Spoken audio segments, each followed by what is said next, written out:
ada dua yang cukup efektif kalau kita ingin mengurangi konsumsi BBM. Yang pertama adalah elektrifikasi kendaraan. Ya. Yang kedua adalah energi efisiensi di transportasi yang diwujudkan dalam bentuk fuel economy standar. Jadi yang harus kita lihat tadi bahwa bahan bakar nabati itu mahal kan kalau dibandingkan dengan bahan bakar konvensional. Ya itulah kepercayaan terhadap ya misalnya jangan-jangan nanti saya bangun pembangkit setelah beroperasi dinasionalisasi. Nah kan itu kan orang khawatir kan itu kan. Apalagi dengan kondisi hari-hari ini ya. Orang kan semua melihat wah Indonesia ini risikonya tinggi, ketidakpastiannya tinggi, tata kelola, korupsi kita semakin dari tahun ke tahun semakin turun. Itu kan sebenarnya prerequisite.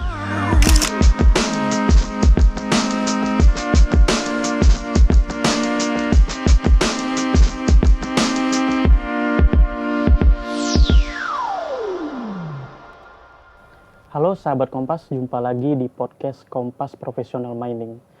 Kompas Professional Mining adalah konten yang mendalam seputar industri pertambangan. Pada podcast kali ini kita akan membahas tentang mandatory B50 untung atau buntung. Juli ini pemerintah memperlakukan mandatory B50 yaitu 50% biodiesel yang terdiri dari 50% biodiesel yang dari minyak sawit dan juga 50% dari diesel gitu. Nah, pemerintah beralasan dengan kebijakan ini dapat menghemat devisa karena akan mengurangi impor solar dan juga untuk kemandirian energi.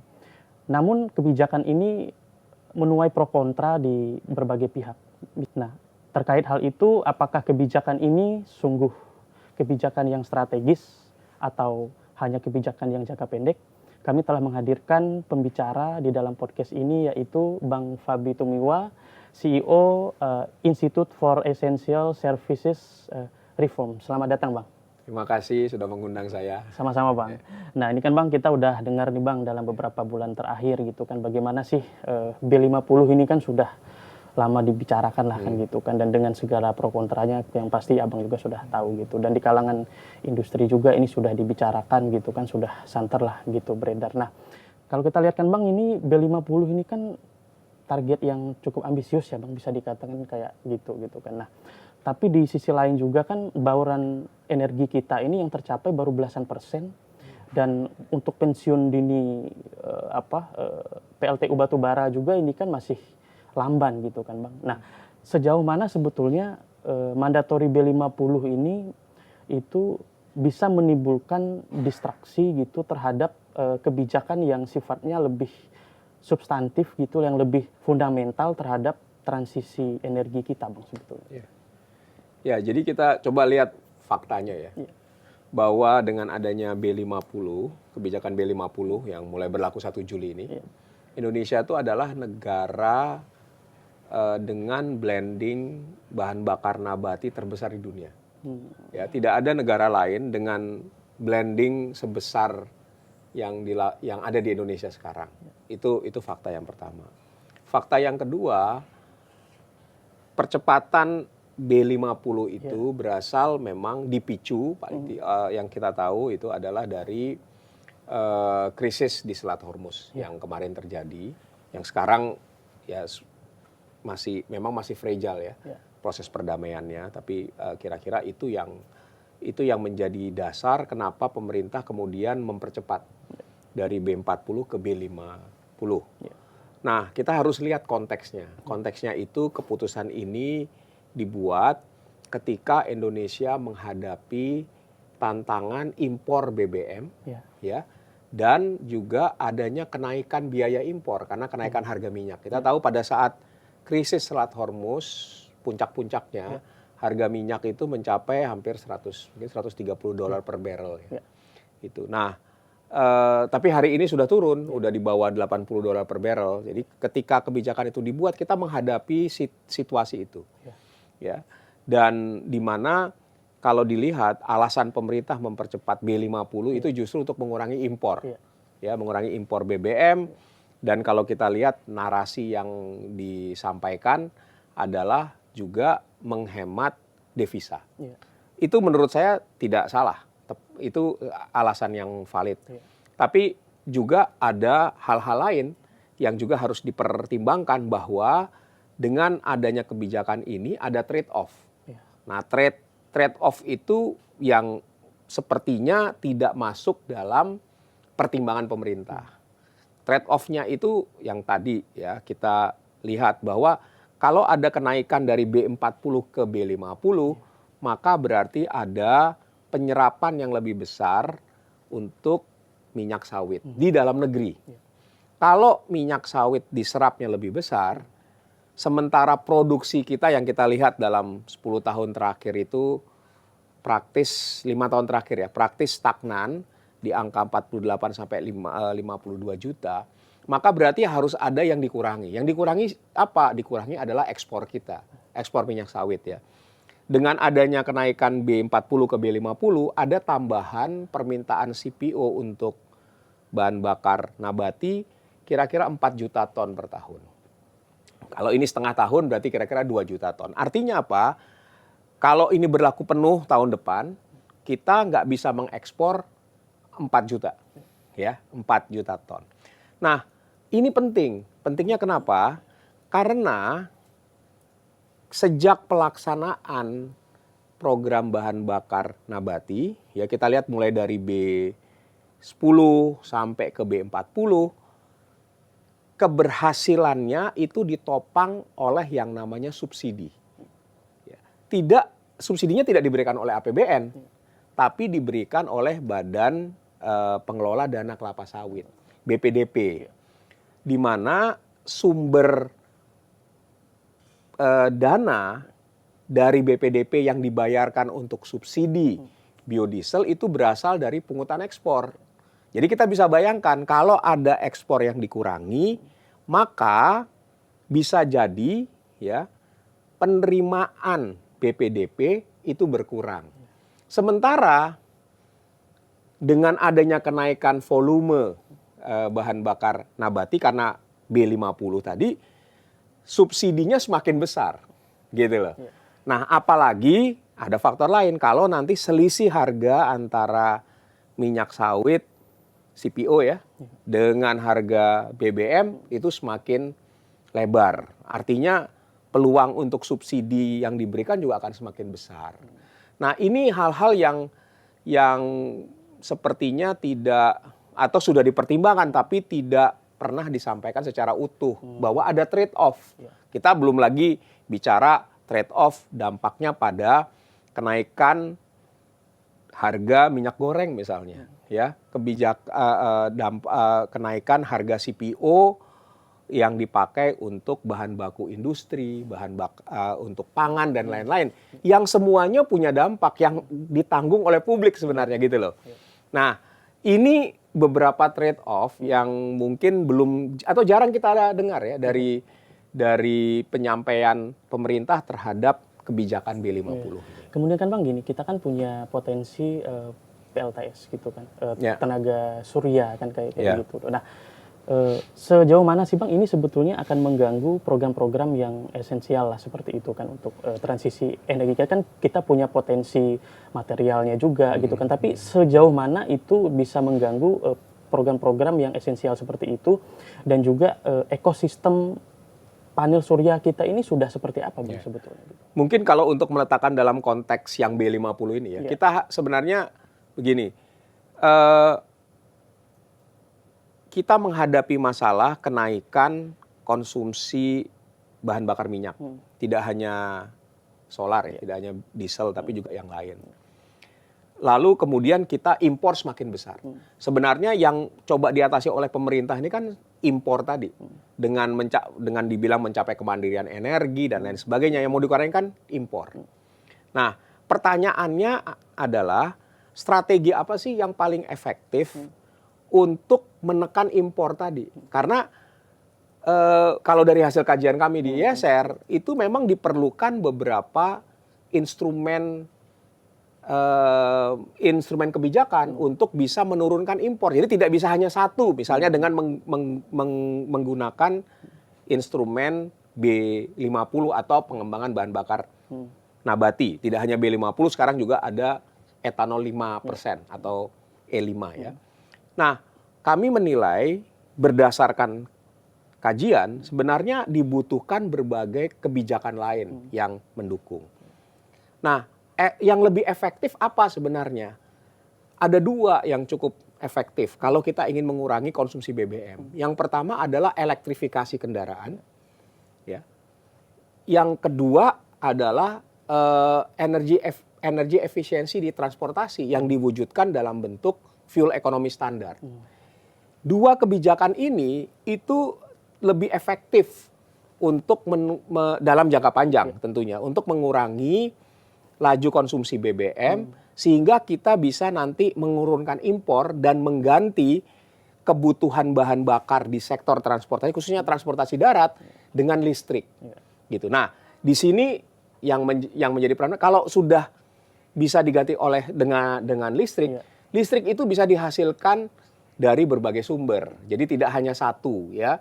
Kalau bahan bakar ya kita lihat pilihannya cukup terbatas kalau bahan bakar cair ya.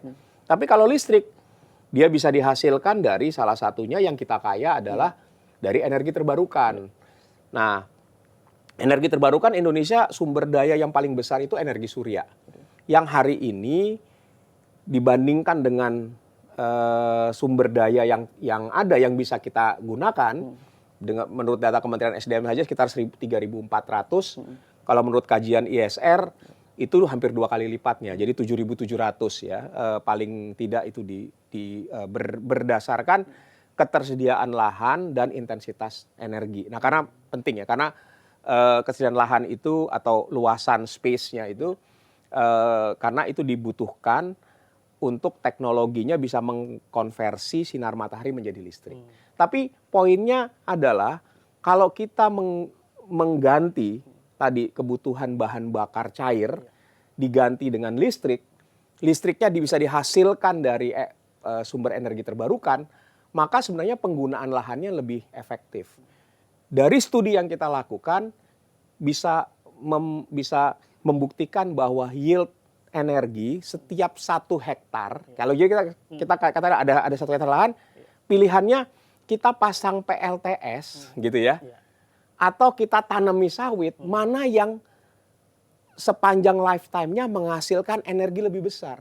Ternyata dari banyak kajian termasuk juga yang kita lihat di Indonesia, ternyata dengan memasang PLTS itu bisa menghasilkan energi. Kita bicara energi ya, yang kemudian dikonversi jadi listrik, itu jauh lebih besar dibandingkan kalau misalnya tanaman biomasa gitu. Jadi sebenarnya elektrifikasi itu lebih efektif.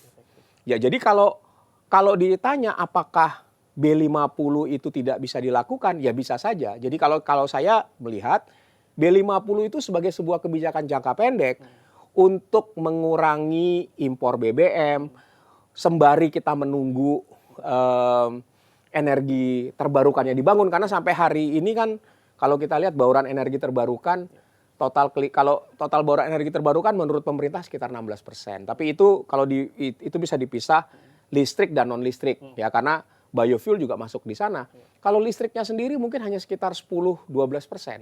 Jadi kecil sekali kan. Padahal kita sebelumnya punya target 23% yang tidak tercapai gitu. Nah, tapi kalau kita ingin mengembangkan pasokan listrik dari energi terbarukan yang lebih besar, maka arah ke depannya adalah mempercepat elektrifikasi transportasi. Gitu. Yang ini menurut sekali lagi digabungkan dengan fuel economy standard, itu adalah strategi yang lebih efektif untuk menurunkan kebutuhan BBM dan impor BBM dalam jangka panjang. Tapi untuk jangka pendek bisa saja B50 jadi solusi, karena begitu dipakai hari ini kan langsung ada BBM yang dikurangi. Sementara kita membangun pembangkit listrik mungkin butuh waktu. Tapi begitu pembangkit listriknya ada, unit kendaraan listriknya ada, itu secara otomatis langsung mengganti juga kebutuhan BBM pada hari itu. Seperti yang kita lihat hari ini ya, kalau lihat penetrasi kendaraan listrik itu masih total dari mungkin dari sisi volume mungkin sekitar 3-4% dari jumlah kendaraan. Tapi kalau penjualan kendaraan baru per 2026 itu mencapai 16% dari penjualan kendaraan baru. Bang, di sisi lain kan gini, ketika oke lah, mandatori B50 ini kan mulai dijalankan Bang, ya kan. Tapi kan kita lihat kan ini kan sumber bahan bakunya kan dari minyak sawit. Kan gitu. Nah, di tengah produktivitas sawit juga yang bisa dikatakan tidak stagnan gitu kan. Artinya kan ini menuntut adanya pembukaan lahan baru Bang untuk memenuhi. Nah, bagaimana Bang? Di sisi lain ini kan kita sedang membangun ekosistem perdagangan karbon lah gitu di dalam negeri. Nah, bagaimana Bang kebijakan mandatori B50 ini dampaknya terhadap reputasi pasar karbon kita gitu? Ya, jadi memang benar ya, untuk kita bisa memenuhi kebutuhan domestik harus buka ya. Kalau misalnya kita butuh tambahan 4 juta ton, itu kan ya ada sejumlah kajian yang bilang mungkin harus buka 5 juta hektar baru gitu ya, kira-kira segitu. Nah, ini menjadi tantangan kenapa? Karena sebenarnya kalau kita lihat ketersediaan lahan yang bisa dibuka juga sangat terbatas sekarang. Ya, dan seperti yang kita lihat sekarang kan hari ini ada pembukaan lahan besar-besaran di Papua.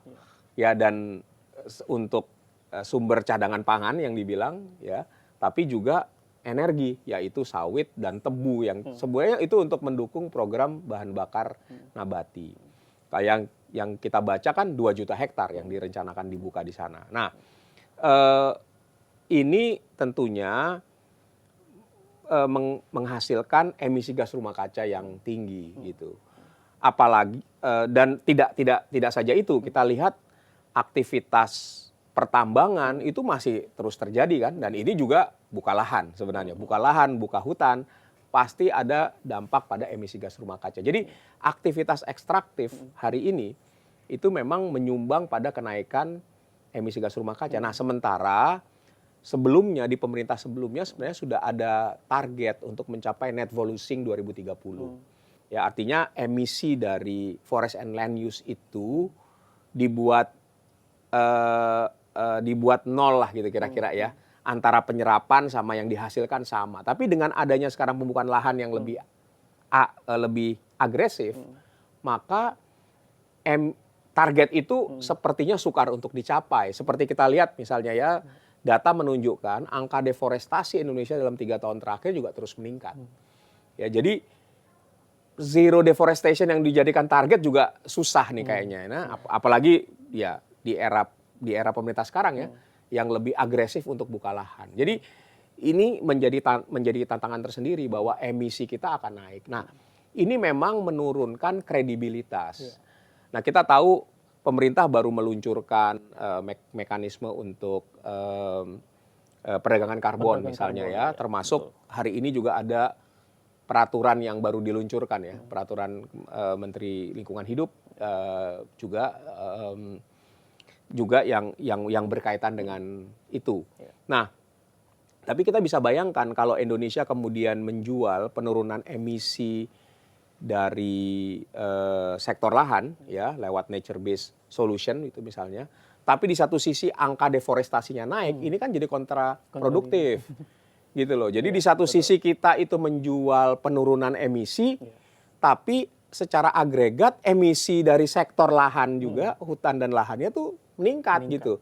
Nah, ini sebenarnya menimbulkan persepsi bahwa menimbulkan persepsi pada kredibilitas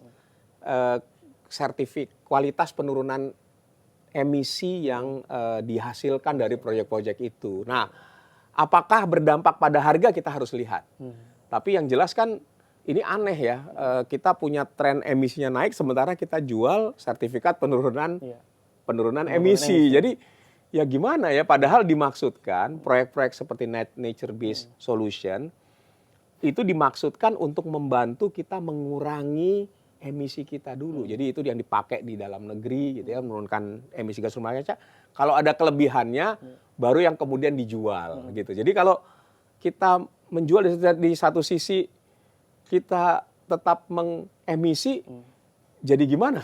Ya, ada persepsi seperti itu kan, jadi wah ini proyeknya tidak kredibel karena secara mungkin metodologi di setiap proyeknya oke. Tapi begitu orang lihat secara agregat di nasional kok emisi dari sektor ini naik terus gitu loh. Jadi nggak konsisten kan gitu. Kemudian Bang kalau bicara soal emisi Bang di rantai pasoknya gitu, misalnya mulai dari hulu misalnya dari penyedia bahan baku, tadi kan misalnya dari sawit, kemudian nanti akan sampai ke tangki-tangki yang akan mengonsumsi B50 itu. Bagaimana Bang gambaran siklus dari emisinya itu Bang sebetulnya dari hulu sampai ke hilir untuk jadi gambar. Apakah juga itu berkontribusi pada emisi? Ya, ini perdebatan yang cukup lama ya. Misalnya kita bilang apakah sawit itu karbon neutral atau tidak? Ya, ini perdebatan yang sampai hari ini di Indonesia tidak ada titik temunya. Karena apa? Karena itu sangat bergantung dari mana minyak sawit itu berasal. Misalnya kalau berasal dari kebun, yang berasal dari lahan gambut yang dibuka, itu pasti emisinya tinggi sekali. Tapi kalau berasal dari kebun-kebun yang lama, yang tua gitu ya, emisinya rendah. Jadi memang tidak sama tuh produksi CPO di satu kebun dengan kebun yang lain.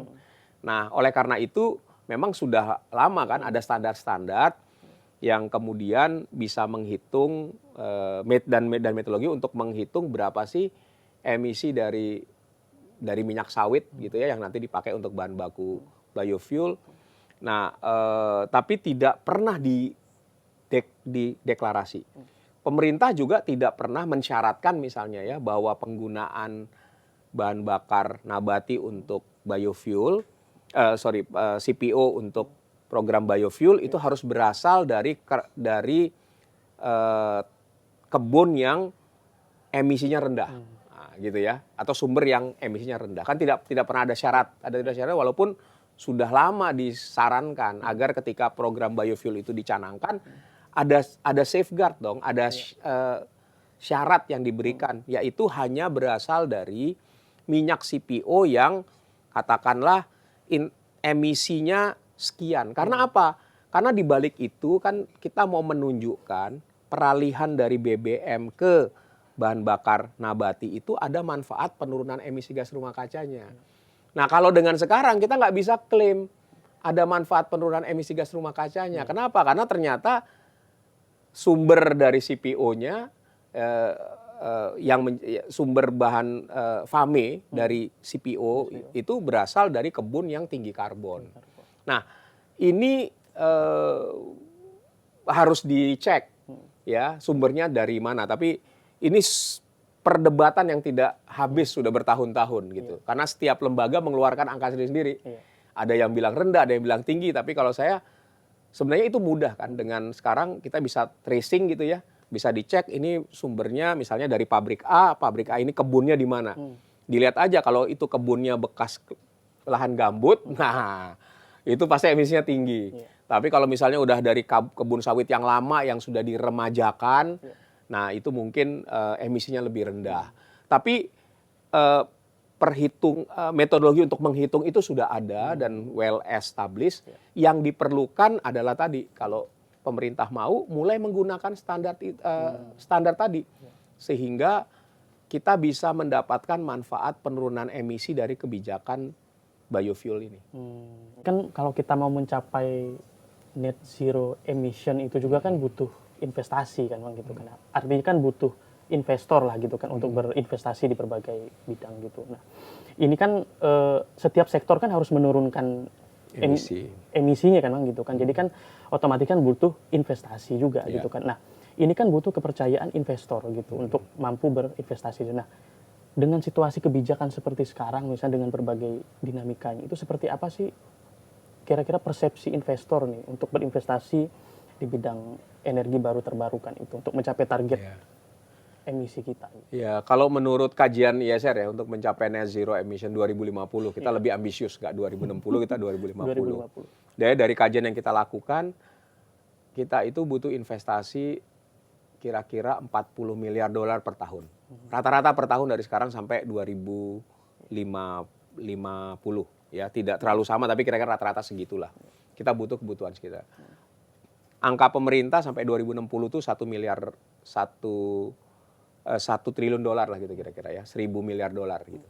Kami lebih besar tapi 2050 kira-kira 40 miliar dolar setahun. Nah ini nggak mungkin dipenuhi sendiri ya. Misalnya berasal dari APBN itu nggak mungkin atau hanya BUMN nggak mungkin. Jadi memang memerlukan investasi, memerlukan investor dari luar. 80-85% kebutuhan untuk menurunkan emisi gas rumah kaca mencapai net zero itu harus dari investasi, khususnya investasi asing. Nah kalau kita lihat nature dari semua investasi kan dia butuh apa sih? Dia butuh kepastian regulasi. Sebenarnya bukan regulasi yang ganti-ganti, karena regulasi itu dinamis, kebijakan dinamis, tapi butuh kepastian. Jadi istilahnya kalau pemerintah bilang kita mau mencapai net zero 2060, ya memang arahnya ke situ. Kebijakan-kebijakannya mendukung ke sana. Jadi nggak plan-plan. Tiba ada yang dulu kita bilang, oh pemerintah kayaknya nggak akan lebih rendah target NDC-nya gitu. Itu kan membuat orang jadi ragu-ragu. Gitu. Nah, jadi nature-nya seperti itu. Yang kedua, kalau kondisinya stabil, artinya ada kepastian regulasi, kepastian kebijakan, program pemerintahnya jelas, itu investasi tidak langsung mengalir, tapi investasi itu akan mengalir kemana? Ke proyek. Ujung-ujungnya kalau kita bicara target, ya itu harus diterjemahkan ke proyek-proyek yang bankable. Misalnya untuk energi terbarukan, berapa dari rencana kebutuhan energi terbarukan yang mau dibangun itu, berapa banyak proyek yang bankable tadi. Nah kalau kita bankable bicaranya udah lebih rinci tuh, ya banyak, tapi memang harus ada proyek-proyek yang bankable yang selama ini kita mungkin kurang memperhatikan itu, bahwa dipikir kalau sudah punya regulasi, sudah punya target, nanti investasinya datang sendiri. Yang seringkali komplain investor ke Indonesia, ya kita nih punya banyak uang, kita mau investasi ke Indonesia, tapi mana proyeknya gitu. Kenapa ya? Karena kalaupun ada proyeknya mungkin tidak bankable. Kalau bankable kan berarti harus mempertimbangkan banyak aspek ya. Nah, jadi membuat proyek yang bankable itu menjadi penting. Nah, yang ketiga itu juga yang harus dipertimbangkan ketika investor masuk, mereka itu tidak hanya mau masuk ke satu proyek. Jadi pendekatannya bukan proyek, pendekatannya adalah portfolio. Saya kalau begitu masuk Indonesia, saya tuh ingin investasi terus sepanjang mungkin sekian puluh tahun ke depan. Jadi mereka akan melihat dalam jangka panjang Indonesia ini bisa dipercaya nggak untuk saya taruh aset saya. Ketika mereka berinvestasi, mereka punya aset. Ya, mereka berdatangin orang, mereka punya kantor dan lain-lain kan. Dan mereka ingin growing kan bisnisnya di sebuah negara. Nah, kira-kira dalam jangka panjang layak nggak? Karena sekali lagi, ketika dia mau investasi ke infrastruktur misalnya, si investor juga mikir, saya punya kesempatan investasi yang lain, di mana misalnya di pasar uang kah? Atau di sektor yang lain, atau di negara lain gitu. Jadi dia akan masuk ke sebuah negara dan investasi besar di sana kalau memang ada kepastian atau dia yakin dalam jangka panjang bisnisnya ini bisa sustain, bisa tumbuh gitu. Nah, di sini ya itulah kepercayaan terhadap ya, misalnya jangan-jangan nanti saya bangun pembangkit setelah beroperasi dinasionalisasi. Nah kan itu kan orang khawatir kan itu kan, modalnya belum balik udah nasionalisasi. Atau misalkan saya nanti ketika saya ingin memperpanjang nggak dapat izin gitu loh. Nah itu jadi pertimbangan buat investor. Nah ini yang saya kira kita masih harus kerja keras. Apalagi dengan kondisi hari-hari ini ya. Orang kan semua melihat, wah Indonesia ini risikonya tinggi, ketidakpastiannya tinggi, tata kelola, korupsi, kita dari tahun ke tahun semakin turun. Itu kan sebenarnya prerequisite. Ya, kemudian ketidakpastian ini, kekhawatiran defisit anggaran gitu. Itu semuanya tentunya menciptakan persepsi risiko yang tinggi kepada Indonesia. Gitu. Nah, kemudian kan Bang gini, kalau kita bicara soal ketahanan energi nasional gitu kan, ini kan seperti yang diceritakan tadi bahwa ini terjadi krisis di Selat Hormuz yang dimana di situ menjadi lalu lintas perdagangan minyak mentah gitu kan, sekitar 38% kan melintasi dari sana gitu kan. Nah kemudian, ketika kebijakan kita itu kan dengan mandatory B50 ini juga kan tentu harus dilihat juga bagaimana keekonomiannya Bang gitu kan. Nah, ketika harga minyak itu karena gangguan rantai pasok di Selat Hormuz misalnya, harga minyak dunia menyentuh lebih dari 100 dolar per barrel. Nah itu mungkin masih visible gitu secara bisnis dari sisi keekonomiannya. Nah, dalam kondisi yang sekarang Bang, Abang melihatnya seperti apa keekonomian dari B50 dan konsekuensinya terhadap tadi subsidi dari dana ekspor sawit tadi Bang. Akan seperti apa nih? Kira-kira simulasinya seperti apa? Gitu? Jadi yang harus kita lihat tadi bahwa bahan bakar nabati itu mahal. Kan kalau dibandingkan dengan bahan bakar konvensional. Jadi keekonomiannya itu sebenarnya tergantung pada dua faktor. Yang pertama adalah faktor harga minyak, karena minyak ini kan yang mau digantikan. Yang kedua adalah faktor harga bahan bakunya sendiri, yaitu minyak sawit, CPO gitu. Kita tahu dua-duanya adalah komoditas, yang harganya dipengaruhi oleh faktor demand supply, tapi juga ada kalau minyak itu harga faktor geopolitik juga menentukan harganya itu. Tapi keekonomiannya sangat bergantung pada kedua harga ini. Ketika harga minyak tinggi, dan kemudian harga minyak sawit itu relatif rendah, maka mencampur antara minyak sawit dengan BBM itu sesuatu yang menguntungkan secara fiskal. Karena bisa memberikan harga yang lebih murah, harga bahan bakar campurannya itu lebih murah. Tapi sebaliknya, kalau harga minyak rendah, kemudian harga bahan bakar minyak kemudian harga minyak sawit tinggi, mencampur keduanya akan membuat produknya lebih tinggi daripada harga minyak yang mau digantikan. Nah ini yang harus dipahami. Nah, ketika kemudian kita menambah juga volume, ini juga menjadi penting. Ketika menambah volume bahan bakar nabati,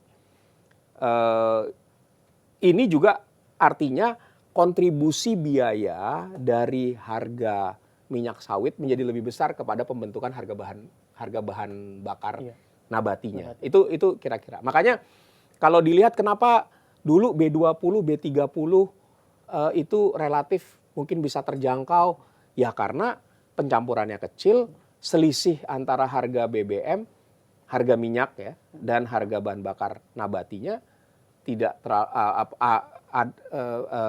terlalu tinggi. Nah, dari hasil kajian kami,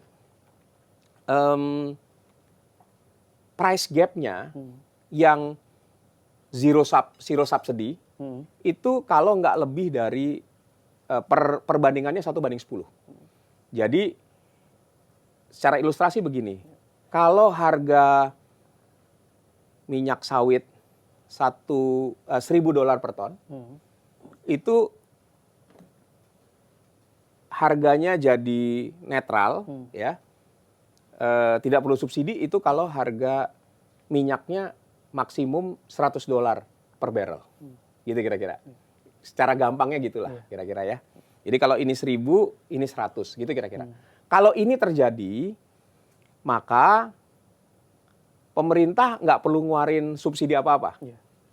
Badan Pengelola Dana Kelapa Sawit nggak perlu ngeluarin subsidi apa-apa. Nah, tapi kalau harga minyaknya turun, dan ini misalnya tetap, udah lebih dari 1:10 tadi, pasti udah mulai subsidi. Semakin turun harga minyak, subsidinya semakin besar. Gitu kira-kira. Nah, kalau kita lihat kondisi yang terjadi di bulan April, Maret-April ketika keputusan ini dibuat, dengan kondisi hari ini kan sudah berbeda. Harga minyak sekarang udah di bawah $80 per barrel. Walaupun kemarin ini masih perang-perang lagi nih, mulai lagi perang kan. Mulai lagi. Ya kita nggak tahu perubahan harga minyaknya akan seperti apa. Karena ini fragile sekali lah. Tapi paling tidak kalau kita lihat per harga 1 Juli kemarin lah, itu kan harga minyak di bawah $80 per barrel. Jadi hitung-hitungan saya sebenarnya dengan per 1 Juli tadi, dengan HIP FAME ya, yang ditetapkan bulan Juli oleh Kementerian SDM, itu saja paling tidak ada subsidi yang harus diberikan itu Rp2.500-2.600 per liter. Ya, itu jadi selisih harganya Rp2.500-2.600. Tergantung nilai tukar juga ya, kayak gitu. Jadi kira-kira gambarannya segitulah. Nah, jadi kita bisa lihat karena kalau kita lihat harga minyak sawit itu relatif bertahan terus di kisaran yang sekarang ini, gitu loh. Tidak banyak mengalami penurunan. Sebenarnya harga minyak sangat dinamis nih, harga bahan bakar minyak sangat dinamis. Nah, jadi kalau kondisi ini terus berlanjut, maka sudah pasti ya tahun ini dengan B50 ya BPDP akan ngasih subsidi lah. Mungkin ya estimasi saya dengan B50 perkiraannya mungkin sampai 20 triliun subsidinya sampai dengan akhir tahun.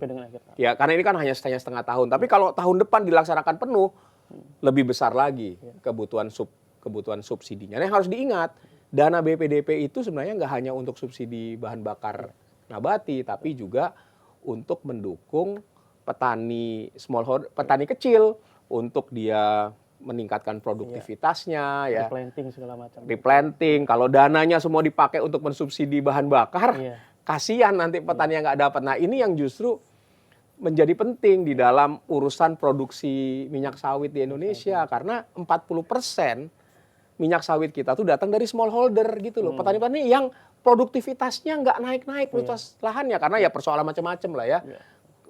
Kebunnya tumbuhannya udah tua, dia butuh benih nggak punya modal dan lain sebagainya kayak gitu. Jadi ini yang perlu diperhatikan oleh pemerintah. Kalau tahun ini mungkin kalau saya mungkin lihat ya, kas dari BPDP cukup lah untuk 20 triliun. Tapi kita pernah dalam situasi di mana pemerintah itu harus menambal dengan APBN itu pada saat COVID 2022 kalau saya tidak salah ya. Jadi defisit sehingga harus ditambal dengan dana APBN. Nah, yang harus kita hindari ini, kalau nanti APBN harus menambal karena ternyata penerimaan di BPDP lebih kecil daripada subsidi yang harus diberikan. Oke. Baik Bang, ini yang terakhir nih Bang, pertanyaan yang terakhir ini kan salah satu yang gelisah soal kebijakan B50 ini kan di sektor pertambangan, khususnya di alat berat lah gitu kan Bang, yang di batu bara juga gitu kan, yang 80% aktivitasnya itu kan ya dari inilah oleh sektor jasa pertambangan gitu kan. Nah, dengan adanya B50 ini kan akan menimbulkan cost gitu ke alat berat karena tidak cocok kan gitu kan dengan spesifikasi mesin dan sebagainya Bang. Mungkin secara singkat padatnya Bang, seperti apa nih Bang sebetulnya kualitas B50 ini Bang dapat memengaruhi tadi mesin itu kan, ini kan pasti dari tahap awal sampai ke pengguna ini kan pasti kualitasnya harus dijaga kan Bang. Kalau nggak dijaga pasti akan berdampak. Ya, jadi kalau kita lihat ya, sebenarnya produksi bahan bakar nabati di Indonesia itu sama seperti bahan bakar lain, harus memenuhi standar tertentu. Standar bahan bakar di situ ada banyak ya standar yang sudah dirumuskan. Gitu. Nah, dia harus memenuhi standar itu. Jadi kalau sebagai standar bahan bakar itu adalah standar ideal. Ya. Tapi ketika dia diproduksi belum tentu kualitas. Jadi kita bicara standar itu mengatur kualitas. Tidak berarti kualitas yang sama itu juga tetap sama ketika dia sudah sampai ke lokasi penyimpanan. Dan di sini menjadi penting kalau kita bicara industri tambang. Karena industri tambang ini dia tidak berada di kota, dia berada di daerah-daerah terpencil. Secara logistik juga mengangkut bahan bakar itu cukup jauh dan cukup kompleks ya. Belum lagi harus disimpan. Nah, di sini sifat bahan bakar nabati yang higroskopis, dia menyerap air. Semakin tinggi kandungan bahan bakar nabatinya, kecenderungan untuk menyerap airnya menjadi lebih besar. Nah, ini semuanya sangat bergantung pada penyimpanan. Nah, kita nggak tahu penyimpanan itu kalau disimpan di SPBU di kota, mungkin aman. Tapi kita bisa bayangkan kan, kalau tangki kalau bahan bakar itu diangkut ya dari depo produksi sampai ke daerah-daerah terpencil, itu kan butuh waktu, baik itu transportasinya. Ketika dia ditransportasikan tidak kedap udara, ya ada udara bocor dikit, itu berarti kandungan airnya udah masuk. Kemudian disimpan, ditambangkan. Orang ketika nyetok itu bukan nyetoknya untuk 1 hari. Kalau di SPBU mungkin tiap 2-3 hari stoknya nggak lebih dari 1 minggu lah gitu kira-kira ya. Tapi kalau di sana karena biaya transportasi mahal, pasti nyetoknya dalam jangka panjang. Apalagi mereka sudah harus mempertimbangkan misalnya faktor cuaca buruk, kan nggak bisa dilalui. Jadi mungkin nyimpannya itu untuk 2 minggu, untuk 1 bulan gitu. Kita bisa bayangkan bahan bakar nabati yang sifatnya higroskopis tadi, dia disimpan dalam waktu lama, lebih dari 2 minggu. Air yang diserap semakin banyak. Sehingga ketika bahan bakar itu masuk ke tangki alat berat tadi, itu spek kualitasnya sudah tidak sama dengan ketika diproduksi. Nah, disinilah mulai terjadi gangguan-gangguan tadi. Gangguan-gangguan itu yang kemudian bikin macam-macam, yang sehingga ada diskrepansi itu antara hasil uji yang dibilang hasil uji Lemigas bagus dalam kondisi ideal kan gitu kira-kira, atau baru diproduksi kan, ini bukan bahan bakar yang udah disimpan selama 1 bulan baru kemudian dipakai gitu loh. Mungkin bagus juga, mungkin ada ujinya tapi nggak pernah disampaikan mungkin ya. Tapi kalau ada bagus sekali bisa disampaikan, karena ini kan keluhan yang disampaikan oleh pelaku usaha pertambangan itu yang punya kendaraan-kendaraan alat berat ini. Mereka kan komplain, loh kami tuh harus ganti filter lebih sering, biaya operasi naik, konsumsi bahan bakar naik, karena memang dari sisi energi, kandungan energi di BBN B50 itu lebih rendah daripada solar yang murni gitu, sehingga konsumsi bahan bakarnya pun naik gitu loh. Nah, ini yang menciptakan double burden kan. Ya, ketika dia harus mengeluarkan ekstra volume bahan bakar kira-kira 3-5%, di sisi lain biaya perawatan dari alat beratnya juga meningkat. Kalau dulu misalnya ganti filter setiap sekian ribu kilometer, mungkin sekarang jadi lebih sering. Dan itu yang disarankan kan, supaya tidak menimbulkan masalah ke mesin. Ya, oke. Gitu. Baik Bang, saya kira sudah cukup komprehensif yang kita bahas. Terima kasih banyak Bang atas pandangan-pandangannya. Kita tunggu saja seperti apa nanti implementasi dari kebijakan ini dan dampak-dampaknya terhadap berbagai sektor di air. Baik, terima kasih. Baik sahabat Kompas, demikian podcast Kompas Professional Mining. Sampai jumpa di podcast selanjutnya.